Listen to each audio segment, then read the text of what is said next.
Assalamualaikum warahmatullahi wabarakatuh. Baik teman-teman, di sini saya akan menyampaikan terkait dengan sistem respirasi manusia pada mata kuliah keperawatan medikal bedah 1. Pada video ini, poin pentingnya yaitu terkait dengan bagaimana sistem respirasi kita itu bekerja. Maka dari itu, kita harus mengikuti 3 konsep dasar atau 3 fungsi. Yang pertama, yaitu terkait dengan keluar masuknya udara dalam paru-paru, kemudian pergantian antara oksigen dan karbon dioksida, selanjutnya terkait dengan keseimbangan asam basa. Maka dari itu, kita akan membahas 5 topik ya. Yang pertama terkait dengan anatomi fisiologi, menyangkut peran dan fungsi dari sistem respirasi. Kemudian ada patofisiologis, di mana nanti kita akan bahas terkait dengan proses mekanis, fisik, dan biokimia dari sistem respirasi. Selanjutnya kita akan bahas terkait dengan farmakologi, terkait dengan terapi obat apa saja yang dapat digunakan untuk mencegah ataupun menyembuhkan penyakit di sistem respirasi. Kemudian yang poin keempat adalah terkait dengan pemeriksaan fisik, mulai dari inspeksi, palpasi, perkusi, dan auskultasi. Yang terakhir, kita akan membahas terkait dengan pemeriksaan diagnostik. Nah, ini adalah pemeriksaan yang nanti kita akan bahas, tetapi ini hanya sebagian ya. Oke, nanti pada video ini kita akan bahas terkait dengan anatomi, nanti kita akan review. Kemudian poin pentingnya nanti ada di patofisiologisnya. Kemudian farmakologi kita review saja. Ini juga review karena kemarin sudah saya sampaikan di materi keperawatan dasar ya, terkait dengan kebutuhan oksigen. Nanti silahkan dibuka kembali terkait dengan video kebutuhan dasar oksigenasi. Baik teman-teman, di sini terkait dengan sistem tubuh yang berperan dalam respirasi. Yang pertama itu adalah hidung, kemudian ada faring, kemudian ada laring, trakea, kemudian ada bronkus dan bronkeolus, serta alveoli. Hidung itu fungsinya sebagai tempat keluar dan masuknya udara dari paru-paru menuju area luar. Selain itu, hidung juga berfungsi untuk menyaring kotoran serta melembabkan dan menghangatkan udara. Kemudian di sini ada yang namanya faring. Faring ini dibagi menjadi 3 bagian. Yang pertama ada nasofaring, kemudian orofaring, dan laryngofaring. Nah, ini teman-teman bisa dilihat untuk faring yang area di dalam sini. Kemudian di bawahnya itu ada yang namanya laring.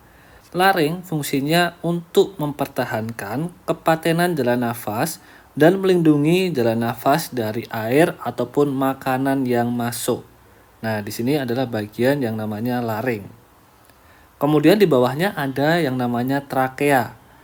Trakea ini berbentuk cincin dengan panjang kira-kira 9 cm. Di dalam trakea ini juga ada yang namanya silia, yang fungsinya untuk mengeluarkan debu atau kotoran yang masuk bersamaan dengan udara. Kemudian ada yang namanya bronkus dan bronkeolus. Bronkus dibagi menjadi 3 bagian, yaitu bronkus primer, kemudian sekunder, kemudian yang tersier. Nah, kemudian di bronkus atau paru-paru kita itu dibagi menjadi 2 bagian ya, bronkus kanan dan bronkus kiri. Kalau kanan itu dibagi menjadi 3 bagian, sedangkan yang kiri itu menjadi 2 bagian. Selanjutnya di sini ada yang namanya alveoli. Alveoli di sini adalah tempat pertukaran antara oksigen dan karbon dioksida, yang jumlahnya itu sekitar 500 juta alveoli. Dan kalau misalkan kita ambil kemudian kita taruh, itu kira-kira kalau bisa kita hitung itu sekitar 50 sampai 100 meter persegi. Nah, kira-kira itu seukuran lapangan tenis. Kemudian di dalam alveoli ini juga ada yang namanya makrofag alveoli, yaitu jenis sel ketiga di mana ini adalah sel fagositik. Jadi fungsinya sel fagositik adalah ketika ada bakteri, kemudian ketika ada virus, itu akan dimakan oleh yang namanya makrofag. Kemudian di sini akan saya review kembali secara lebih detail. Jadi udara itu tadi masuk melalui mana? Melalui hidung atau nasal cavity. Nah, ternyata nasal cavity ini ini merilis sel yang namanya mukus. Nah, kandungan dari mukus itu adalah lisosim yang fungsinya untuk membunuh bakteri. Nah, misalkan teman-teman sering berjalan di area tempat yang banyak debunya, otomatis bakteri-bakteri itu akan nempel di yang namanya di silia hidung. Nah, ini adalah kotoran yang ada di dalam hidung. Selanjutnya, ketika sudah melewati hidung, maka udara tersebut akan melewati yang namanya paranasal sinus. Paranasal sinus ini dibagi menjadi 4 bagian, yaitu frontal, kemudian estimoid, kemudian ada stemnoid, kemudian ada maxillary. Nah, fungsi dari paranasal sinus ini adalah sebagai tempat filtrasi udara. Kemudian juga dapat meningkatkan udara menjadi lebih hangat dan lebih lembab. Selain itu, fungsi dari paranasal sinus adalah sebagai tempat resonansi suara. Nah, di sini bisa dilihat kalau teman-teman merasakan lagi sakit flu, sakit pilek, sakit batuk. Nah, itu otomatis yang namanya paranasal sinus itu akan mengecil atau menutup sehingga ketika kita bersuara otomatis itu akan berbeda suaranya. Selanjutnya, setelah udara melewati paranasal sinus, maka dia akan menuju yang namanya faring. Nah, faring ini dibagi menjadi 3 bagian. Yang pertama ada nasofaring, kemudian ada orofaring, sama laringo-orofaring. Kemudian selanjutnya udara akan memasuki ke area laring. Nah, di laring ini ada yang namanya epiglotis, di mana ini fungsinya ketika ada makanan masuk, otomatis epiglotis akan menutup bagian yang menuju ke saluran trakea atau udara. Jadi makanan akan masuk ke dalam eksofagus, kemudian akan menuju lambung. Nah, berbeda ketika udara yang dimasukkan, otomatis epiglotis akan membuka, sehingga udara bisa masuk ke area trakea dan menuju paru-paru.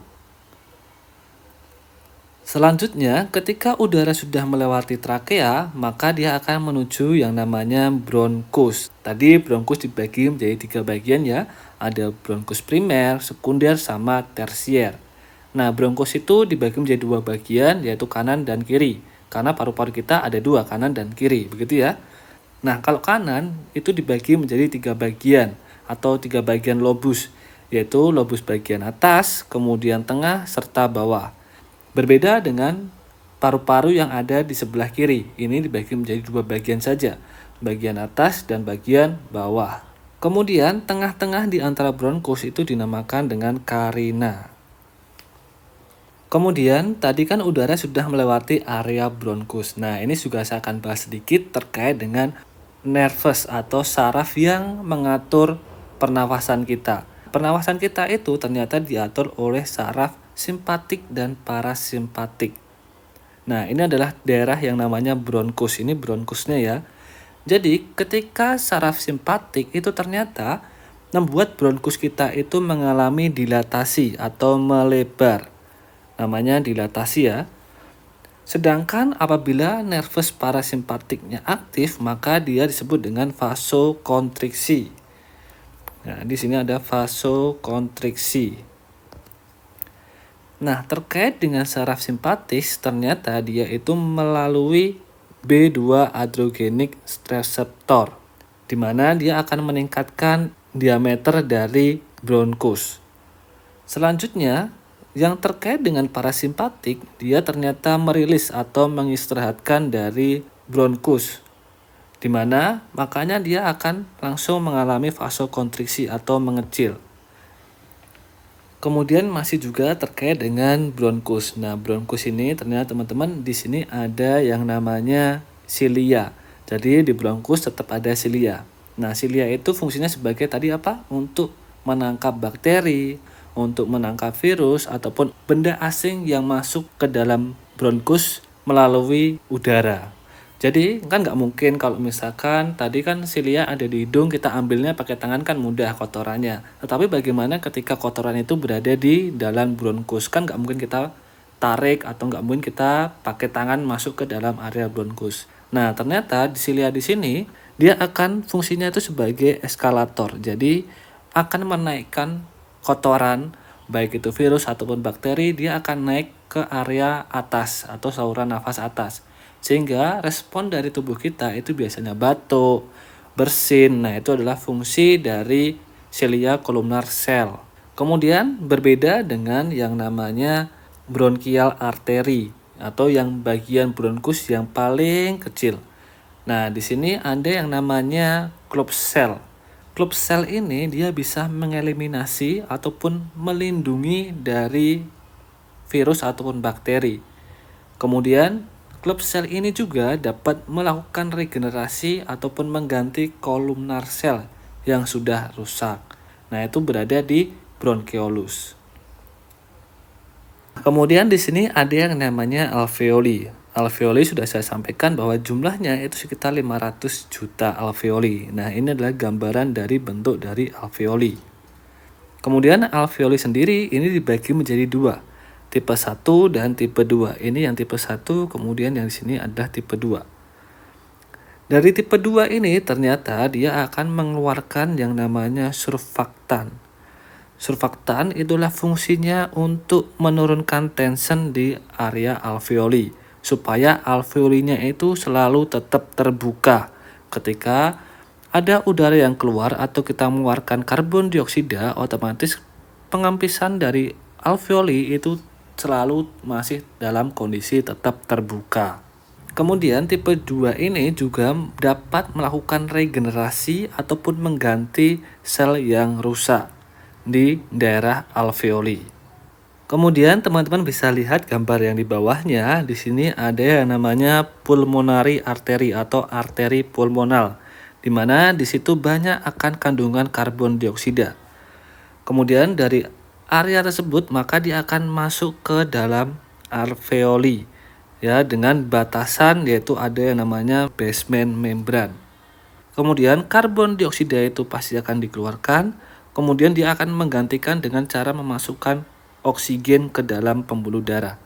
Kemudian pembuluh darah itu akan masuk ke dalam pulmonary vena, kemudian masuk ke jantung, kemudian dialirkan ke dalam seluruh tubuh. Kemudian ini adalah gambaran dari alveoli yang ada di bronchioles kita. Jadi ini sekitar jumlahnya tadi sudah saya sampaikan, sekitar 500 juta alveoli. Kemudian selanjutnya di sini terkait dengan sistem respiratori. Ini secara umumnya saja ya. Berarti tadi ada oksigen masuk melalui hidung, kemudian menuju paring, kemudian laring, kemudian trakea, kemudian dari bronkus, kemudian langsung menuju alveolus, kemudian masuk ke dalam pembuluh darah. Nah, di sini terjadi pertukaran antara oksigen dan karbon dioksida. Proses ini dinamakan dengan pernafasan interna. Pernafasan interna. Pernafasan interna merupakan proses di mana ada pertukaran antara udara yang ada di alveoli dengan berada di kapileri. Sedangkan nanti ada pernafasan yang namanya pernafasan eksterna. Eksterna ini merupakan nanti ada pertukaran antara kapileri dengan jaringan. Jadi oksigen yang diangkut dalam pembuluh darah nanti akan bertukar dengan jaringan. Nah, kemudian tadi sudah masuk oksigennya, selanjutnya karbon dioksida pun juga akan dikeluarkan melalui dari alveoli, kemudian masuk ke bronchioles, kemudian bronkus, trakea, kemudian laring, faring, dan hidung, kemudian dikeluarkan menuju area luar tubuh kita. Nah, itu gambaran sedikit terkait dengan sistem respiratori. Kemudian selanjutnya kita akan bahas terkait dengan patofisiologi, terkait dengan proses mekanis, fisik, biokimia dari sistem respirasi. Proses fisiologis sistem pernafasan kita itu dibagi menjadi 4. Ada proses ventilasi, difusi, perfusi, dan transportasi gas. Proses ventilasi di sini adalah proses keluar masuknya udara di area atau organ paru-paru. Nomor 2 yaitu proses difusi. Proses di mana terjadi pertukaran antara oksigen dan karbon dioksida di paru-paru atau alveoli karena adanya perbedaan tekanan antara udara yang di luar atau udara di atmosfer sama udara yang ada di dalam paru-paru. Kemudian di situ ada proses perfusi. Proses pertukaran oksigen dan karbon dioksida yang dipengaruhi oleh sistem jantung. Kemudian ada proses transportasi gas, di mana di sini adalah proses pendistribusian oksigen kapiler ke jaringan tubuh dan CO2 atau karbon dioksida dari jaringan ke kapiler. Kemudian selanjutnya saya akan menjelaskan terkait dengan mekanisme respirasi. Nah, ini perlu teman-teman bisa dipelajari ya. Nanti mungkin kalau perlu bisa diulang kembali videonya biar supaya paham ya. Nah, di sini teman bisa dilihat di sini ada bagian namanya cerebrum. Cerebrum adalah otak besar. Sedangkan cerebellum adalah otak kecil.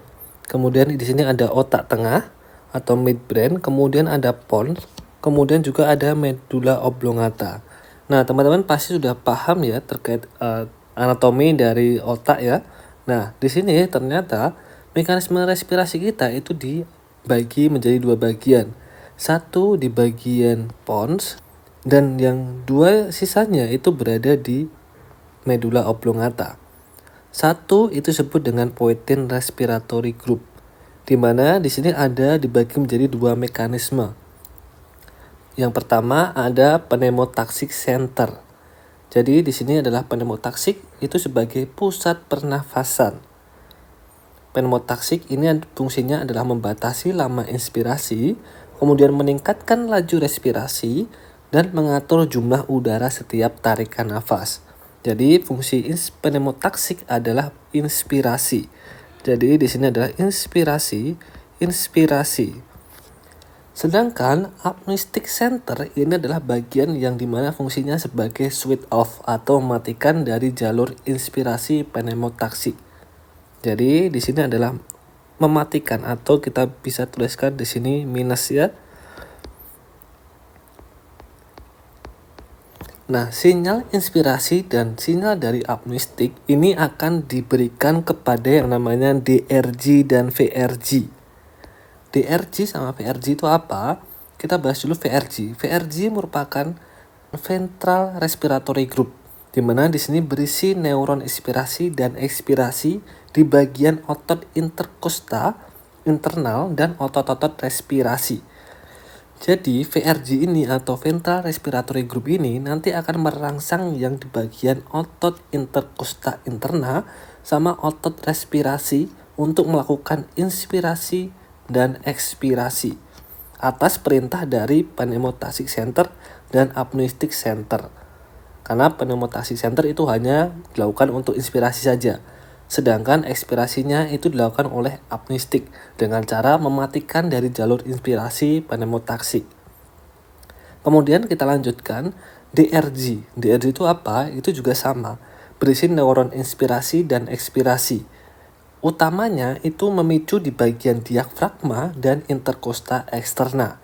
Nah, biasanya ini respirasinya antara 12 sampai 16 kali per menit. Nah, mekanisme VRG dan DRG ini langsung turun ke sistem saraf, di mana di bagian cervical ketiga sampai kelima. Kemudian ada juga bagian torakal ke-1 sampai ke-11. Kalau C3 sampai C5 atau cervical 3 sampai cervical ke-5, dia menuju ke bagian yang namanya diafragma sama interkosta eksterna.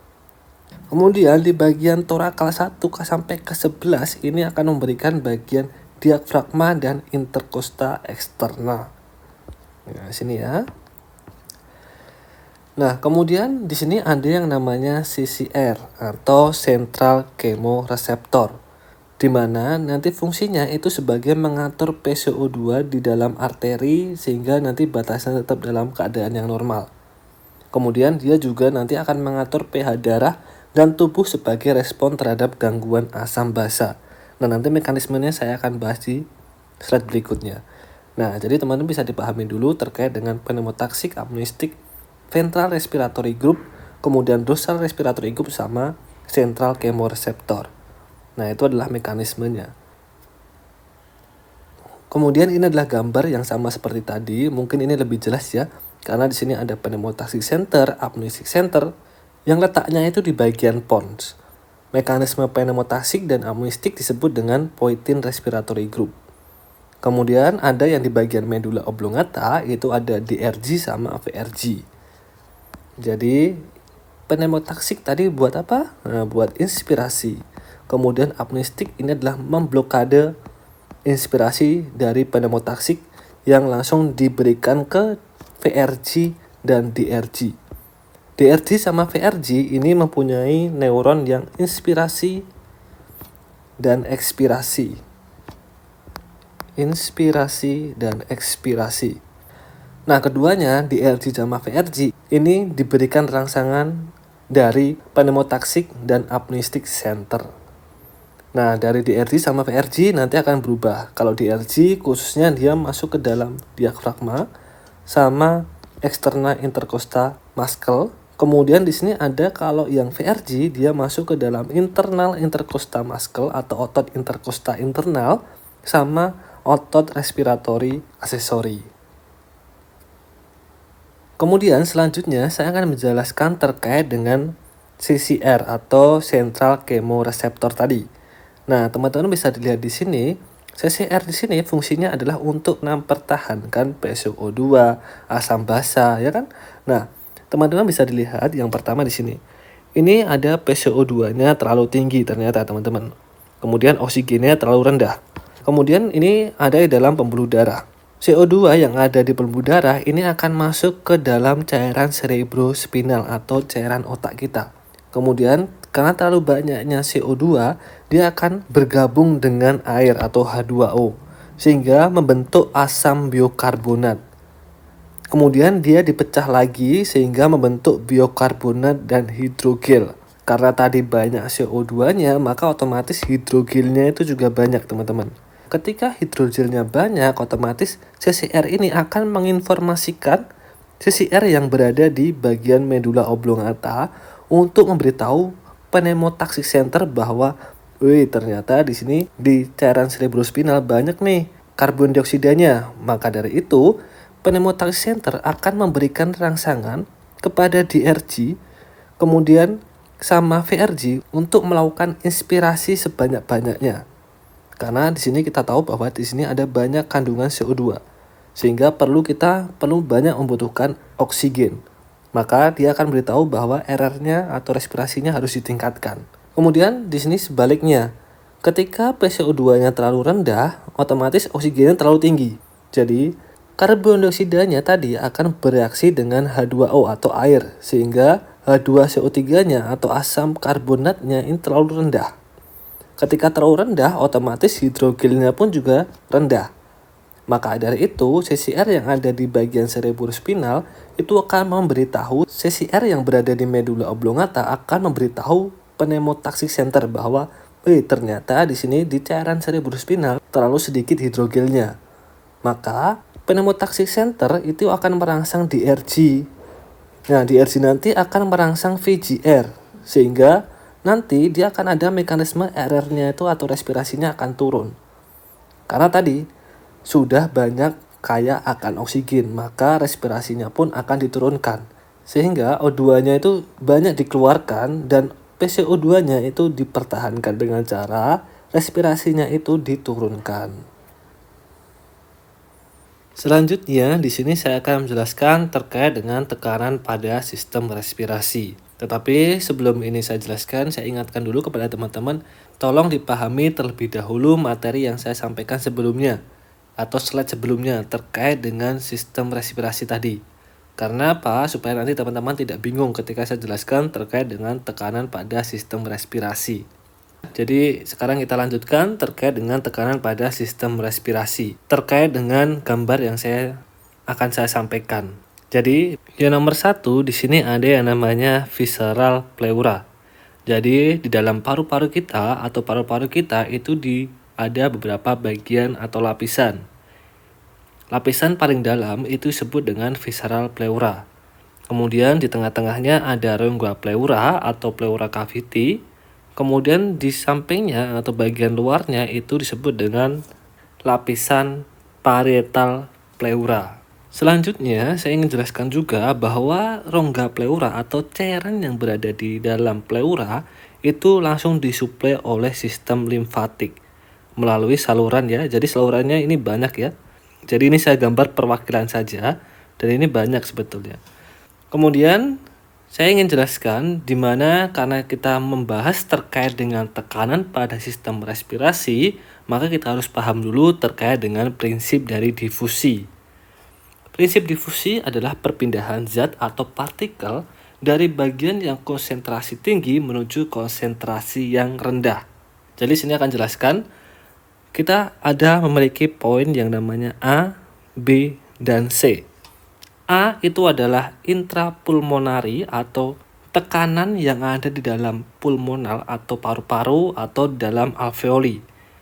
Normalnya atau pada saat kita tidak melakukan inspirasi atau ekspirasi, diam saja, itu rata-rata 760 mmHg tekanannya. Kemudian di dalam pleura itu tekanannya sekitar 756 mmHg. Kemudian yang C itu ada atmosfer pressure atau kita sebut dengan PATM. Itu sekitar 760 mmHg. Jadi kalau bisa dibayangkan teman-teman bahwa tekanan yang ada di dalam paru-paru 760 mmHg itu sama dengan tekanan yang ada di atmosfer. Sehingga di sini sama dengan 0 mmHg. Jadi tidak ada perpindahan antara udara yang di atmosfer dengan udara yang ada di dalam paru-paru kita. Karena tekanannya sama. Kemudian kalau di bagian pleura itu tekanannya berapa? 756 mmHg. Berarti jika kita bandingkan dengan yang ada di atmosfer itu sekitar 760 mmHg, berarti selisihnya ada minus 4 mmHg. Nah, ini yang membuat di dalam paru-paru kita itu terjadi proses yang namanya inspirasi. Oke, teman-teman, di sini adalah 760 berarti adalah normalnya. Kemudian 0 berarti tidak ada perpindahan antara oksigen yang ada di dalam maupun yang ada di luar dari paru-paru. Berarti karena tekanannya sama. Kita tahu bahwa proses difusi di situ ada proses perpindahan zat dari partikel yang konsentrasinya tinggi dengan konsentrasi yang rendah. Kemudian saya ingin jelaskan juga bahwa ketika kita melakukan inspirasi tadi ya, ini kan di VRJ melakukan inspirasi. Saya ingin jelaskan ini kelanjutan dari yang tadi. Nah, ketika VRG atau ventral respiratory group tadi melakukan inspirasi, inspirasi dengan menyalurkan ke bagian yang cervical ketiga sampai kelima, kemudian ada yang torakal 1 sampai ke 11, dia akan menyalurkan hal tersebut kepada diafragma dan juga interkosta. Kemudian ketika sudah terjadi inspirasi, maka otomatis di sini akan mengembang ya. Kemudian selama pengembangan tersebut terjadi pengembangan, maka di bagian itu ada yang namanya reseptor peregangan. Di mana di sini fungsinya adalah untuk mengidentifikasi atau fungsinya sebagai reseptor yang akan memberitahu kepada VRG bahwa ini sudah terjadi peregangan, sehingga dia akan memberikan refleks kepada VRG untuk memberitahukan bahwa untuk rileks atau untuk menghentikan inspirasi. Nah, jadi yang memberikan informasi terkait dengan inspirasi itu adalah reseptor peregangan. Jadi dia memberikan rangsangan kepada VRG untuk menghentikan inspirasinya. Sehingga di sini akan otot-otot dari diafragma kemudian interkosta itu akan menjadi rileks. Nah, ketika rileks otomatis dia akan mengempis sendiri. Karena kita tahu bahwa sistem paru-paru kita itu seperti teman-teman bisa bayangkan seperti balon. Jadi ketika kita tiup kemudian kita lepaskan corongnya, otomatis dia akan mengempis sendiri. Nah, itu sama dengan paru-paru kita. Jadi ketika inspirasi kita membutuhkan energi, sedangkan ketika ekspirasi kita hanya melepaskan.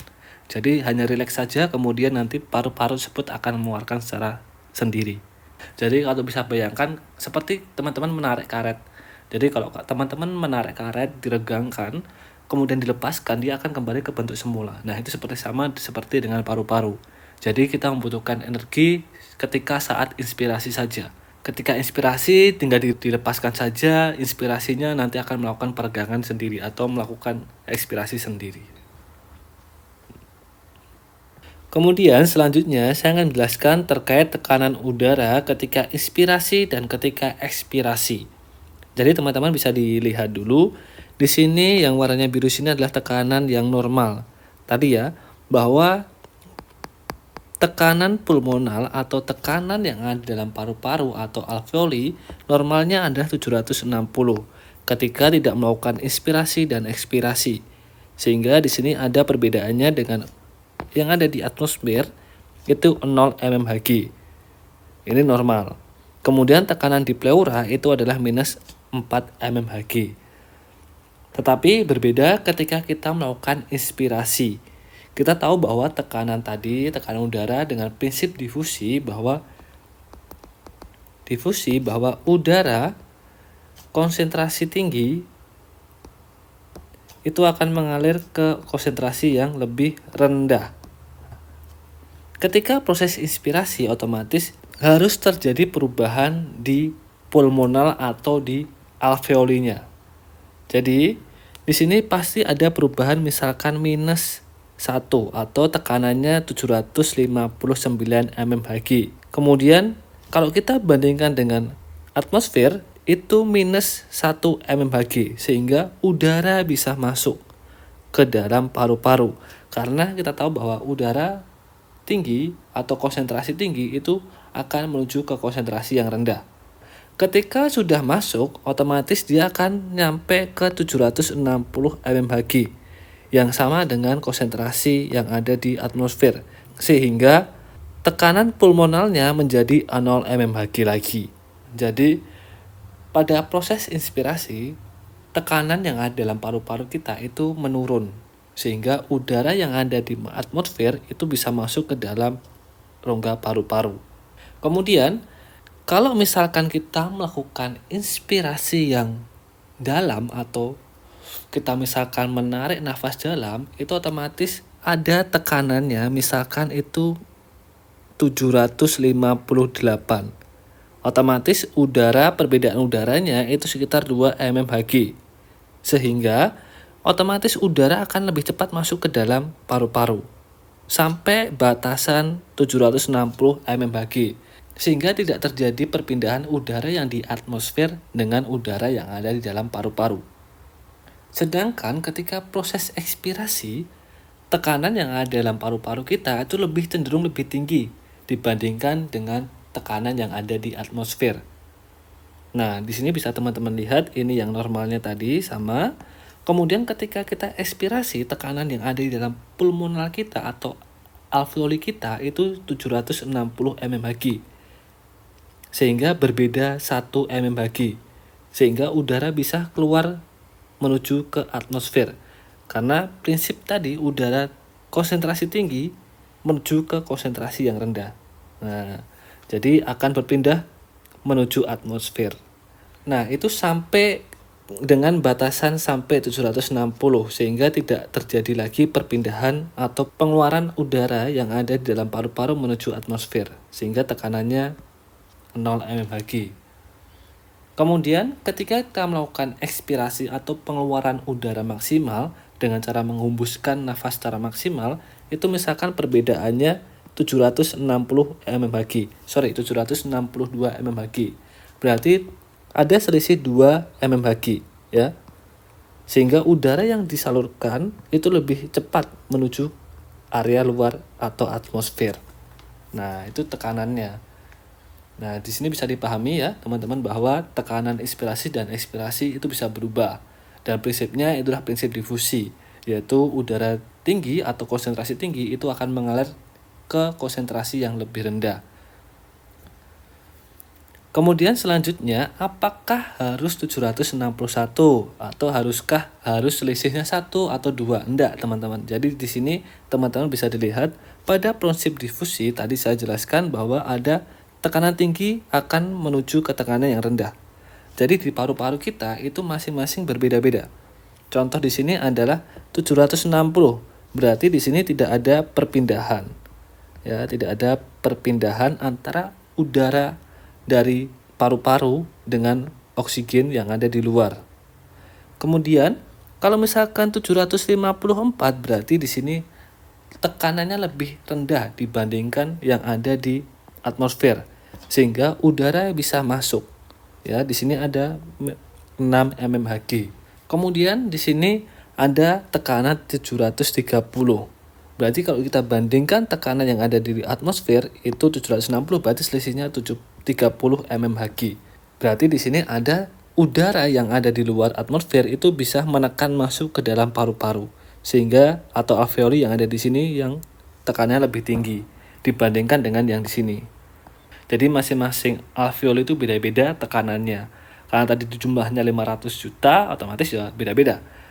Begitu ya, nanti saya akan jelaskan lagi.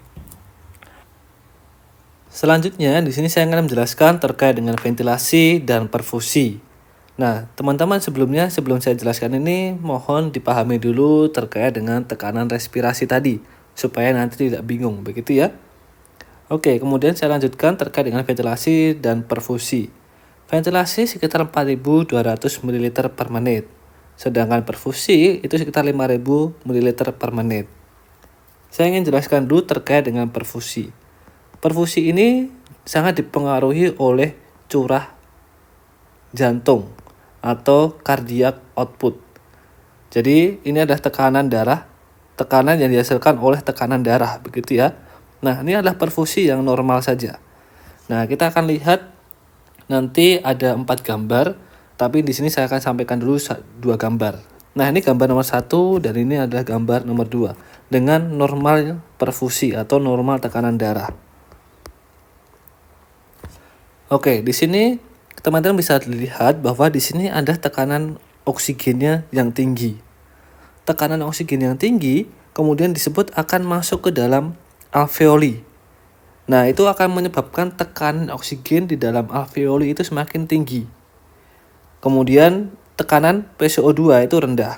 Karena rendah otomatis dia akan naik, akan pergi karena tekanannya yang oksigennya terlalu tinggi atau lebih tinggi. Nah, ketika kadar oksigennya tinggi, itu otomatis akan masuk ke dalam jaringan dan sel ya. Nah, dalam sel atau jaringan itu ada namanya nitrogen monoksida. Nah, ketika banyak sekali nitrogen monoksida karena tadi banyak oksigen, maka itu akan menyebabkan vasodilatasi. Vasodilatasi adalah peregangan. Nah, peregangan di mana? Di antara sini. Nah, ketika terjadi peregangan, otomatis oksigen dan karbon dioksida itu semakin bagus untuk keluar dan masuk. Nah, itu yang dinamakan dengan good ventilation karena terjadi proses vasodilatasi. Selanjutnya, saya akan menjelaskan gambar yang nomor 2 dengan normal perfusi atau normal cardiac outputnya normal. Kemudian di sini teman-teman bisa dilihat bahwa di sini ada oksigennya terlalu rendah atau low oksigen. Maka di dalam alveoli pun itu juga akan rendah tekanan oksigennya. Karena semakin rendah, otomatis di sini paling banyak adalah tekanan yang dihasilkan dari karbon dioksida. Kemudian karena rendah tadi oksigennya, otomatis di bagian sel, otomatis dia akan terjadi penurunan nitrogen monoksida, sehingga akan menyebabkan vasokonstriksi. Vasokonstriksi adalah penurunan atau penyempitan. Jadi sel-selnya itu semakin lebih rapat sehingga oksigen dan karbon dioksidanya itu lebih susah untuk keluar. Nah, di sini maka disampaikan di sini adalah poor ventilation atau ventilasi yang buruk. Karena terjadi proses vasokonstriksi. Selanjutnya di sini saya ingin jelaskan gambar nomor 3 dan gambar nomor 4. Nomor 3 ini saya jelaskan dulu bahwa di sini terjadi peningkatan perfusi. Peningkatan perfusi atau cardiac output ini bisa disebabkan karena kita misalkan olahraga. Olahraga otomatis kan meningkatkan tekanan darah.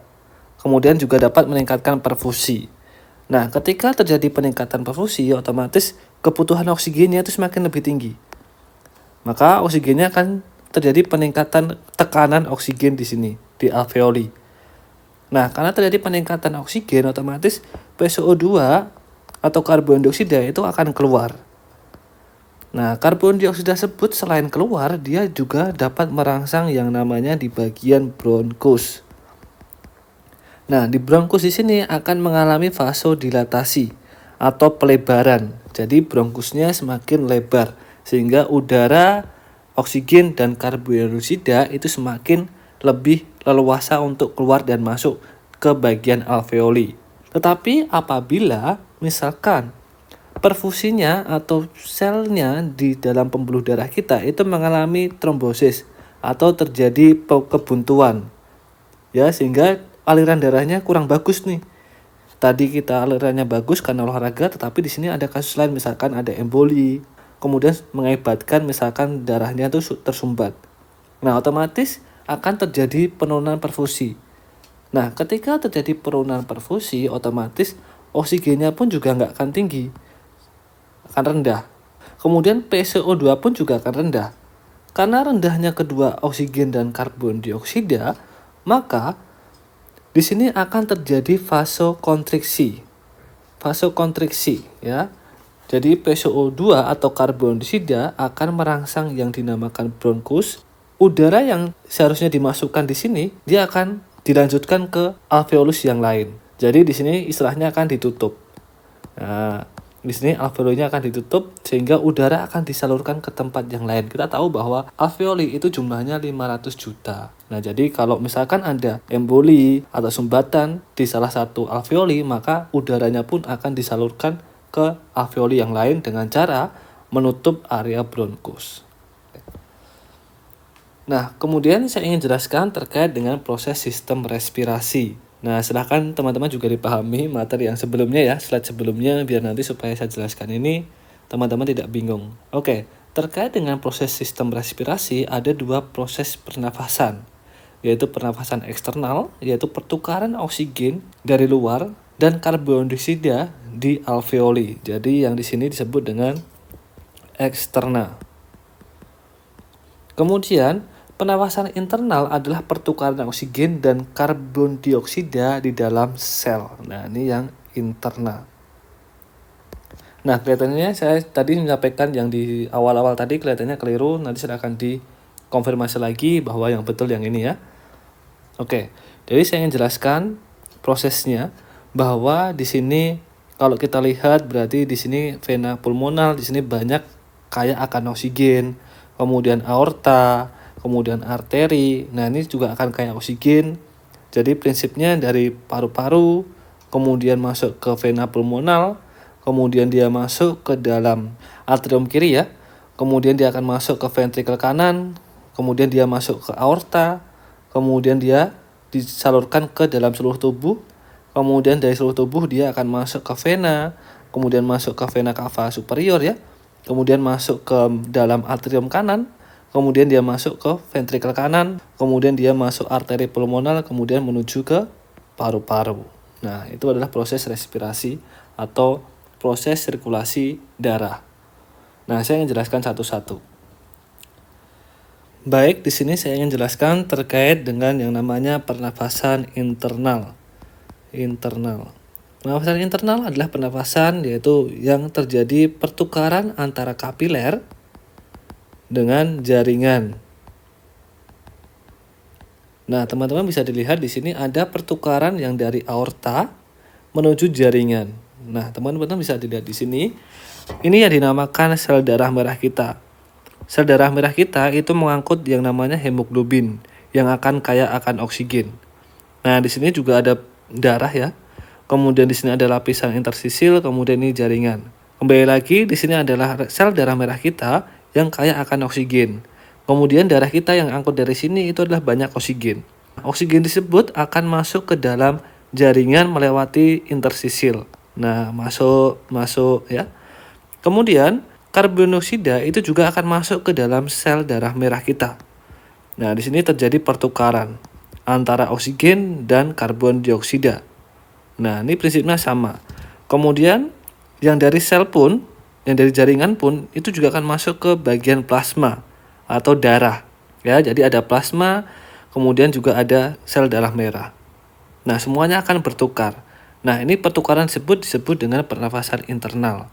Karena dari kapiler menuju jaringan. Kemudian selanjutnya di sini adalah pernafasan eksternal. Pernafasan eksternal adalah pernafasan yaitu pertukaran antara kapiler dengan alveoli. Nah, ini adalah pernafasan eksternal.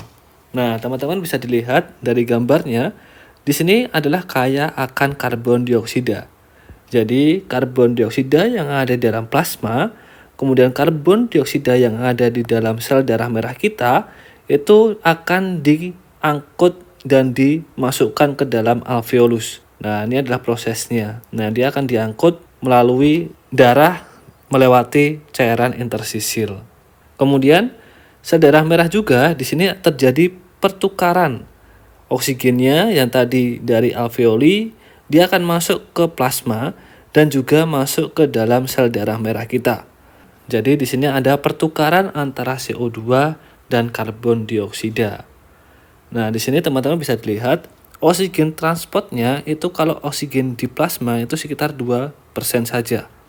Sedangkan oksigen dalam hemoglobin itu sekitar 98%. Nah, ini saya ingin jelaskan tadi yang saya belum sampaikan juga bahwa di sini ada karbon dioksida pH.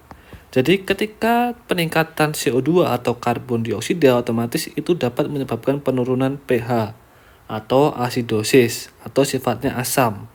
Sedangkan kalau terjadi penurunan CO2 otomatis dapat meningkatkan pH sehingga disebut dengan alkolisis atau basa. Nah, nanti akan belajar terkait dengan asam basa pada pemeriksaan analisa gas darah.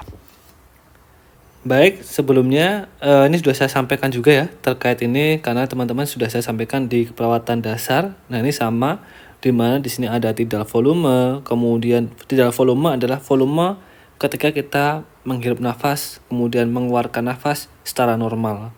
Kemudian ada inspiratory reserve volume di mana di sini adalah maksimal volume udara yang dapat kita hirup, yaitu sekitar 3000 ml. Nah, ini sebelumnya sudah saya sampaikan juga semuanya. Nanti bisa dilihat di video di perawatan dasar ya, yang semester 2. Silahkan dilihat. Kemudian selanjutnya saya ingin jelaskan terkait dengan farmakologi, yaitu terapi obat dalam mencegah maupun penyembuhan penyakit respirasi. Tetapi sini saya hanya review saja beberapa obat saja ya. Jadi jenis obat itu kalau terkait dengan sistem respirasi itu dibagi menjadi 5 ya. Ada antitutif, kemudian ada ekspektoran, mukolitik, kemudian bronkodilator, kemudian antihistaminik. Nah, ini masing-masing ada fungsinya. Kalau antitutif yaitu fungsinya adalah menghambat atau menekan batuk di sistem saraf pusat. Tapi kalau ekspektoran berarti dia fungsinya adalah untuk memperbanyak batuk produktif atau bisa juga untuk menurunkan kekentalan sputum. Kemudian kalau mukolitik itu adalah obat untuk menurunkan kekentalan sputum khususnya di saluran nafas bawah. Kemudian ada bronkodilator yaitu fungsinya adalah obat untuk melebarkan bronkus dan merelaksasikan otot saluran nafas. Sedangkan antihistaminik adalah obat untuk alergi nasal seperti rinitis. Kemudian antihistamin ini juga mengurangi rasa gatal pada hidung yang menyebabkan penderita seperti bersin-bersin. Nah, ini adalah contoh obatnya, sekilas saja ya teman-teman ya. Kemudian kita lanjutkan terkait dengan pemeriksaan fisik, terkait dengan inspeksi, palpasi, perkusi, dan auskultasi. Terkait dengan inspeksi, hal yang pertama yang bisa kita lihat adalah terkait dengan kita harus observasi dulu dadanya. Ya, dengan cara membandingkan dada sebelah kanan dan dada sebelah kiri. Kita inspeksi dulu. Kemudian baru kita inspeksi terkait dengan warna kulit. Apakah ada warna misalkan jejas, warna biru, lebam atau atau lesi atau massa. Nah, itu bisa dilihat. Kemudian lihat juga apakah ada gangguan tulang belakang seperti kiposis, kemudian skilerosis dan juga lordosis. Nah, di sini ada teman-teman bisa dilihat di sini yang namanya barrel chest. Jadi volume dadanya itu lebih besar. Kemudian di sini ada kasus plectus excavatum, di mana justru dia kalau yang di barrel chest dia mengembang melebar, tetapi kalau di pectus dia malah menyempit ya, mengecil di sini. Kemudian juga ada yang namanya pigeon breast atau dada pigeon. Nah, ini juga akan mengganggu sistem respirasi kita. Nah, selanjutnya kita juga perlu catat jumlah irama, kemudian kedalaman, serta kesimetrisan pergerakan dada. Selain itu, kita juga harus bisa mengobservasi tipe pernafasan, karena ada 3 tipe pernafasan ya, mulai dari hidung, pernafasan diafragma, dan pernafasan menggunakan otot bantu pernafasan. Nah, kita harus tahu dulu gitu ya. Kemudian ini adalah contoh dari kyphoscoliosis, di mana di sini ada scoliosis tetapi di sini ditambah dengan scapula yang naik. Nah, ini juga akan menyebabkan gangguan sistem respirasi. Nah, di sini yang dinamakan dengan scoliosis.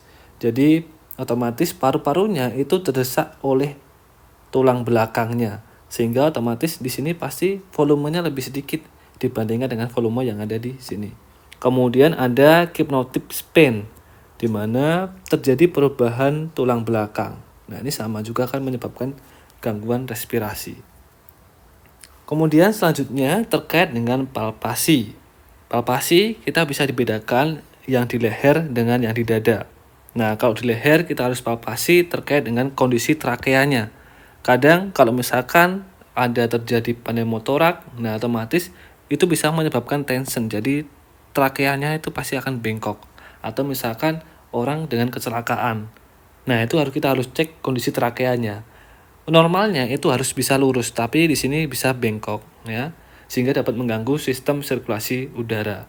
Kemudian yang di dada kita palpasi ada terkait dengan apakah ada bengkak ya, kemudian benjolan, kemudian bagaimana sistem ototnya di area respirasi, kemudian apakah ada rasa nyeri tertentu, kemudian kita harus cek juga kondisi dari limfanya, kemudian ada nggak fraktur dari tulang iganya, kemudian ruang antar iga itu masing-masing sama atau berbeda, kemudian ada forsa supraklavikulernya bagaimana, kemudian gerakan antara paru-paru kanan sama kiri atau dada kanan sama kiri beda apa sama.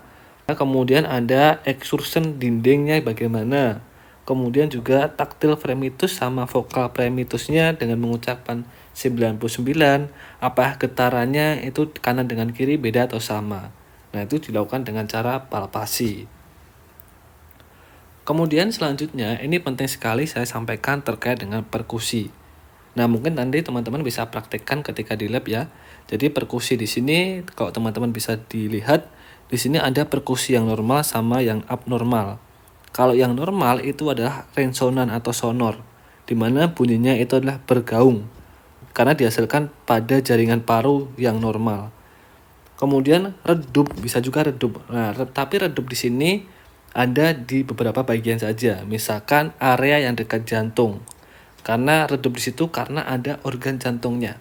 Nah, maka di situ ada bagian yang normal tapi bunyinya redup, bukan sonor ya. Kemudian juga ada yang normal tapi bunyinya timpani. Nah, itu di area mana? Itu di area yang di dekat dengan area perut. Nah, karena biasanya area perut di situ berisi terkait dengan udara. Jadi bunyinya akan lebih timpani. Nah, itu normal. Normal apabila kita lakukan perkusi di area dekat abdomen. Kemudian yang tidak normal yaitu adalah hipersonor, yaitu bergaung lebih rendah dibandingkan dengan resonan dan timbul di bagian paru yang abnormal yang berisi udara. Nah, seharusnya kalau kita perkusi di sini, kemudian di area nomor 2, kemudian nomor 4 ya, itu seharusnya bunyinya sonor, tapi di sini kalau abnormal itu ada hipersonor. Kemudian ada bunyi flatness atau pekak. Bunyinya itu seperti misalkan kita perkusi di area otot atau paha atau hati. Nah, biasanya berisi, kalau kita perkusi di dalamnya itu berisi jaringan atau berisi organ, otomatis itu kan bunyinya pekak. Tetapi kalau misalkan di paru-paru nomor 2, nomor 3 kita perkusi, kemudian bunyinya pekak, berarti itu pasti tidak normal. Kemudian selanjutnya terkait dengan auskultasi. Nah, auskultasi di sini teman-teman bisa dilihat bahwa suara nafas yang normal itu ada 3. Ada vesikuler, kemudian bronkofesikuler, dan juga bronkial. Nah, ini teman-teman bisa dibaca sendiri ya. Gampang saya rasa nih. Membedakannya antara vesikuler, bronkofesikuler, dan bronkial. Jadi besok teman-teman kalau bikin askep ya semuanya jangan vesikuler, tapi harus disesuaikan dengan kondisi pasiennya. Apakah vesikuler, apakah bronkofesikuler, ataukah bronkial. Nah, ini sama-sama normal. Kemudian, apa sih yang tidak normal dari ketika kita melakukan auskultasi? Misalkan bunyi nafasnya wheezing, ronki, kemudian ada pleura freshen cup, ya, kemudian ada crackless, nah, kemudian juga ada gargling. Nah, itu semua auskultasi yang tidak normal. Nah, ini saya rasa sudah saya sampaikan juga di keperawatan dasar ya. Kemudian yang terakhir, kita akan membahas terkait dengan pemeriksaan diagnostik. Ya, apa saja yang perlu kita lakukan untuk melakukan pemeriksaan diagnostik pada sistem respirasi. Yang pertama itu adalah kultur. Ini ya. Jadi kita kultur di sini adalah untuk mengidentifikasi organisme ataupun bakteri yang menyebabkan infeksi saluran nafas. Misalkan TBC ya. Nah, ini bisa melakukan kultur. Kemudian yang kedua adalah biopsi. Biopsi adalah pengambilan sampel jaringan paru. Jadi diambil terus jaringan parunya untuk dicek. Misalkan untuk mendeteksi jenis kanker apa yang terjadi. Jadi jenis kankernya apa, kemudian kanker atau misalkan tumor. Nah, itu bisa cek dengan biopsi. Nah, ini ya biopsi ya. Kemudian selanjutnya ada ronsen torak dan paru. Nah, ini ronsen biasanya kita untuk cek saluran pernafasan, kemudian kondisi parenkim parunya bagaimana, kemudian kondisi pleuranya seperti apa, kemudian juga kita bisa cek kondisi jari jantungnya, kemudian pembuluh darahnya. Nah, itu semua bisa kita cek menggunakan ronsen. Kemudian selanjutnya ada yang namanya ultrasonografi atau USG. Nah, biasanya kita lakukan untuk terkait dengan pasien-pasien yang mengalami efusi pleura pada paru-paru. Kemudian juga ada kita bisa menggunakan EKG. EKG ini bisa kita cek untuk melihat adanya tekanan hipertensi pada pulmonari. Tadi kan ada arteri pulmonal ya. Nah, itu bisa kita cek dengan cara melihat nilai P-nya di lead 2, 3 dan AVF. Jadi teman-teman besok kalau EKG dilihat tuh nilai P-nya. Nah, nilai P yang mana nanti silakan dibelajar lagi di kelewatan kardiovaskuler ya. Nanti pasti akan dilihat. Kemudian terkait dengan pemeriksaan diagnostik selanjutnya yaitu ada CT scan atau computed tomography. Nah, yang mana yang ini ya. Jadi di sini kita bisa mengidentifikasi massa, kemudian perpindahan struktur yang disebabkan oleh kista, kemudian neoplasma, kemudian ada lesi inflamasi ataupun terjadinya abses. Jadi kita bisa cek dengan CT scan. Kemudian selanjutnya ada fluoroskopi, di mana di sini memberikan informasi tentang dinamika gerakan diafragma, baik itu ekspansi maupun ventilasi dari paru. Nah, contohnya adalah yang sini. Kemudian selanjutnya ada angiografi pulmonal, yaitu kita bisa melihat atau bisa mendeteksi adanya emboli pulmonal dan berbagai lesi kongenital pada pembuluh pulmonal. Nah, gambarnya yang mana? Lebih jelas ya dibandingkan yang ini. Kemudian ada yang namanya bronkoskopi, yaitu mengamati cabang trakea atau bronkial terhadap abnormalitas. Kemudian juga bisa kita melakukan biopsi sambil menggunakan bronkoskopi. Nah, gambarnya seperti ini. Jadi dimasukkan kamera ya ke dalam bronkusnya, kemudian kita bisa cek. Nah, ini bukan seperti ini, biasanya ada gambarnya. Gambar kamera karena alat yang dimasukkan itu terdapat kamera. Mungkin itu saja yang dapat saya sampaikan. Kurang lebihnya saya mohon maaf. Assalamualaikum warahmatullahi wabarakatuh.